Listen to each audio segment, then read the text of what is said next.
সম্পদের ফিতনা, বিপর্যস্ত উম্মাহ, ধন সম্পদের অর্জনের প্রতিযোগিতা এত বেশি প্রতিযোগিতায় আমরা লিপ্ত হয়ে গিয়েছি। আল্লাহর ইবাদতের সময় দেওয়ার সময় আমাদের নেই। এত লোভ, এত লালসা, এত আকাঙ্ক্ষা, এত চিন্তাধারা, আমাকে কোটিপতি হতে হবে, আমাকে আমার প্রতিবেশী এত ধনী হয়ে গেল, আমাকেই হতে হবে। মানুষের কত লোভ, কত লালসা। গতকালকে নিউজ, চুরি করে ইউরোপের বাড়ি জমাবে ইন্দোনেশিয়া উপকূলে 8 জন বাংলাদেশি মারা গিয়েছে, তাদের লাশ বাংলাদেশে এসেছে গতকালকে।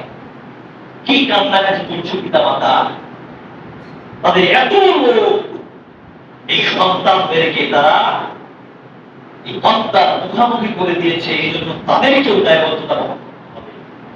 তারা যে মৃত্যুর মুখামুখি হয়েছে, প্রতিনিয়তই অসংখ্য বাংলাদেশি চুরি করে অবৈধভাবে বিদেশে পাড়ি জমানোর জন্য তারা বাংলাদেশে মারা হচ্ছে, হত্যার মুখামুখি হচ্ছে, হত্যা করা হচ্ছে।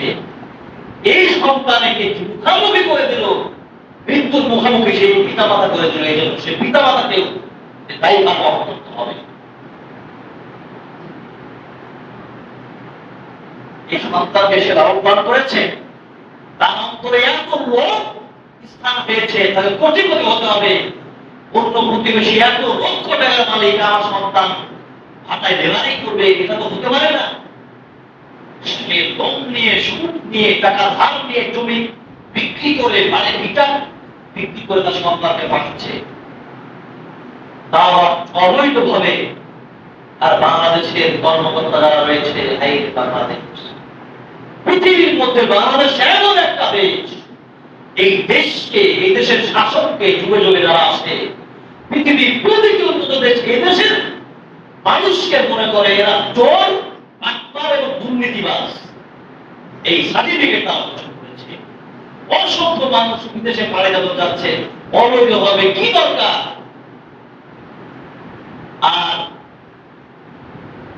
আগুন ব্যবসায়ীরা তাদের নিকট থেকে লক্ষ লক্ষ টাকা নিয়েছে, এরপরে তাকে ইউরোপ যেতে হবে।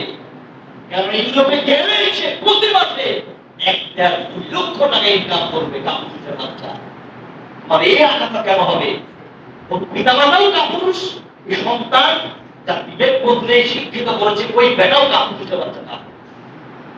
আজকে আমাদের শিক্ষা নিতে হবে, আজকে আমাদের অভিভাবকদেরকে শিক্ষা নিতে হবে। এই যে লাশগুলো আসছে, আপনার সন্তানকে এইভাবে অবৈধভাবে পাঠাচ্ছে, সেও লাশ হয়ে আসতে পারে। সেই সময়ে বোঝানো বাধ্যতা আমাদের সন্তান।